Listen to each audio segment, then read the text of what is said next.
Bismillahirrahmanirrahim.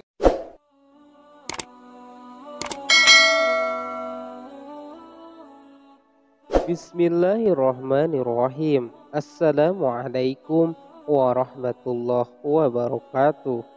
Syukur alhamdulillah kita bisa berjumpa lagi di channel ini yang insya Allah bermanfaat bagi kita semua.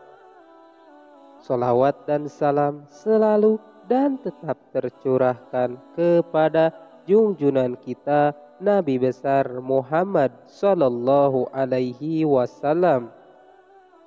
Allahumma salli ala Sayyidina Muhammad wa ala alihi Sayyidina Muhammad. Harapan dan doa saya semoga saudaraku semuanya selalu diberikan kesehatan, dilapangkan rezekinya, diampuni dosa-dosanya, dan dipanjangkan umurnya. Amin ya rabbal alamin. Sahabat beriman yang dirahmati Allah, selama ini kita mungkin berpendapat orang yang meninggal itu tidak akan merasakan sakit ketika jasadnya dimandikan. Padahal saat dimandikan tersebut, mayit tersebut menjerit. Diceritakan oleh Aisyah, ketika itu ia tengah menunggu suaminya Rasulullah Shallallahu Alaihi Wasallam kembali ke rumah. Ia mengucapkan salam dan kemudian berdiri untuk menyambut sang Nabi kecintaan Allah tersebut. Duduklah di tempatmu, tidak usah berdiri wahai Ummul Mukminin. Begitu ucap Rasulullah Sallallahu Alaihi Wasallam. Rasulullah Sallallahu Alaihi Wasallam kemudian turut duduk bersama Aisyah dan kemudian meletakkan kepalanya di pangkuan istrinya tersebut.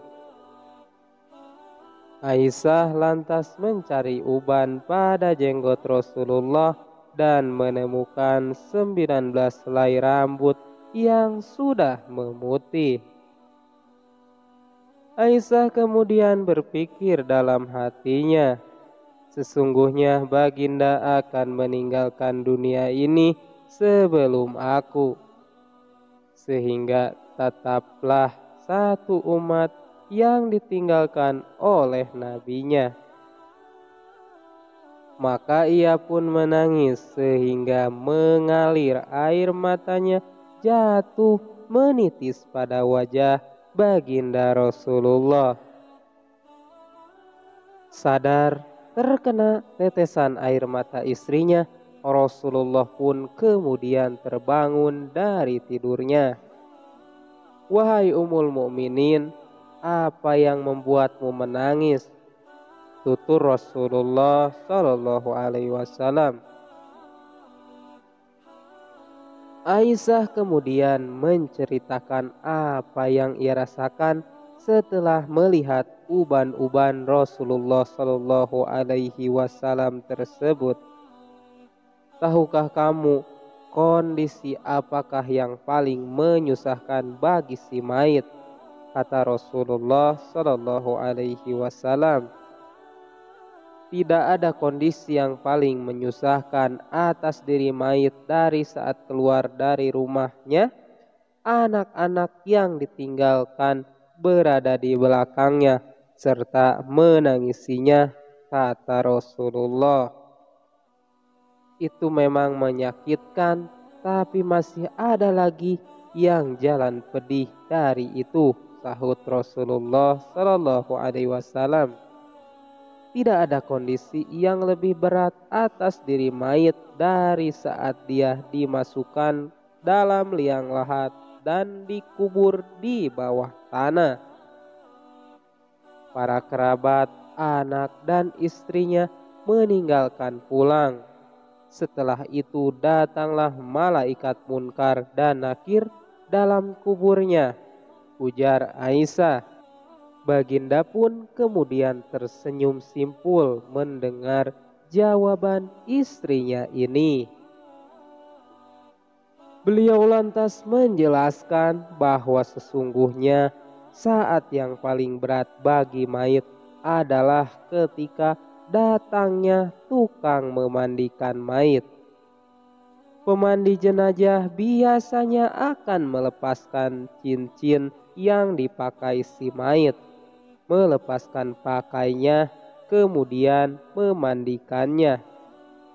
Saat itu ruh akan menjerit kuat, di mana suaranya dapat didengar oleh seluruh makhluk kecuali jin dan manusia. Apa yang diserukan oleh ruh itu ya Rasulullah? Tanya Aisyah. Hai tukang memandikan, demi Allah aku memohon kepadamu agar engkau mencopot pakaianku dengan pelan-pelan. Karena sesungguhnya saat ini aku sedang istirahat dari sakitnya pencabutan nyawa dari malaikat maut. Begitu ungkap Rasulullah Shallallahu Alaihi Wasallam. Aisyah kemudian semakin penasaran. Lalu apa yang diserukan lagi oleh ruh? Tanya Aisyah lagi.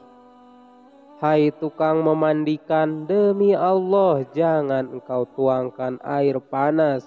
Jangan engkau gunakan air panas dan jangan pula air dingin. Sesungguhnya jasadku telah terbakar sebab dicabutnya nyawaku, Papa Rasulullah. Lalu ketika dimandikan, apa yang diserukan oleh ruh itu? Tanya Aisyah lagi. Dan ketika dimandikan, ruh itu berkata, demi Allah hai tukang memandikan, janganlah engkau pegang diriku terlalu kuat. Sesungguhnya jasadku masih terluka karena keluarnya nyawa. Tutur Rasulullah Shallallahu Alaihi Wasallam. Sahabat beriman yang dirahmati Allah, itulah sakit yang dirasakan oleh mayit. Tentu kita sudah tahu bahwa saat pencabutan nyawa itu rasanya begitu menyakitkan.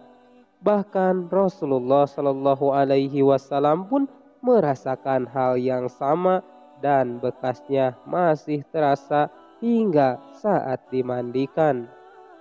Jadi bagi Anda yang suka memandikan jenazah, dengarlah jeritan ruh.